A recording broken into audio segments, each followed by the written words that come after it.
Berikutnya saudara, usulan pilkada lewat DPRD makin kencang bergulir. Partai koalisi pemerintahan seperti Gerindra dan PAN mendukung kepala daerah dipilih DPRD dengan alasan lebih menghemat anggaran dan sistem pilkada langsung banyak yang harus diperbaiki. Sementara PDI Perjuangan menolak karena dinilai menghilangkan hak rakyat untuk menentukan pilihannya.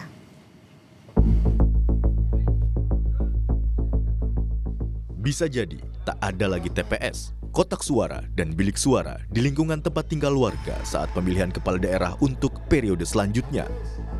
Ya, tak menutup kemungkinan pemilihan kepala daerah selanjutnya tak lagi melibatkan rakyat secara langsung.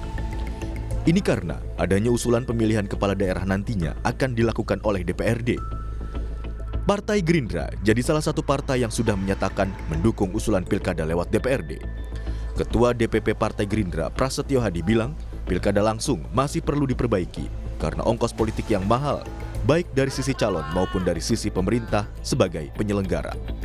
Di wali kota maupun gubernur itu ongkosnya sangat besar.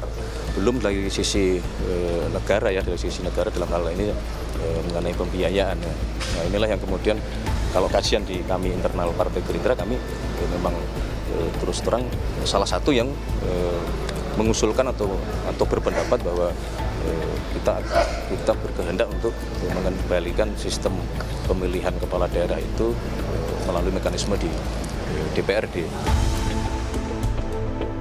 Partai Amanat Nasional juga dukung pilkada lewat DPRD.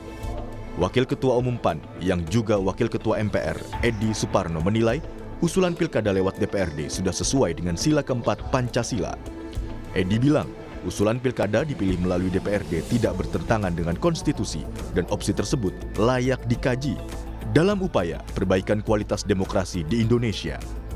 Meski usulan tersebut sah secara konstitusional, pihak yang tak sependapat bisa mengajukan judicial review ke Mahkamah Konstitusi. Memang saya akui bahwa jika masyarakat publik sudah diberikan hak untuk memilih langsung, dan itu kemudian haknya diambil, saya kira akan menimbulkan berbagai masukan ya yang menghendaki agar itu tetap melekat pada mereka. Tapi juga kalau kita lihat eksesnya, itu kita harus perhitungkan juga dampaknya itu ternyata membawa dampak negatif terhadap pendidikan politik bagi masyarakat karena masyarakat hanya disuguhi amplop atau sembako untuk memilih siapapun yang akan menjadi calon kepala daerahnya. Dan jangan lupa juga saya bicara sebagai pimpinan MPR bahwa kalau kita bicara pemilihan secara keterwakilan itu ada dalam sila keempat dalam Pancasila kita, musyawarah untuk mufakat. Sebaliknya, PDI Perjuangan menolak usulan pilkada melalui DPRD. PDIP menilai pilkada melalui DPRD menghilangkan hak rakyat untuk ikut serta dalam tata kelola pemerintahan dan pembangunan di daerahnya. PDIP menyebut kepala daerah harus tetap langsung dipilih oleh rakyat supaya ada koneksi antara pemimpin dan rakyatnya dalam menentukan suatu kebijakan daerah. Rakyat diminta untuk bisa ikut serta mengevaluasi apa saja hal yang perlu diperbaiki dari daerahnya.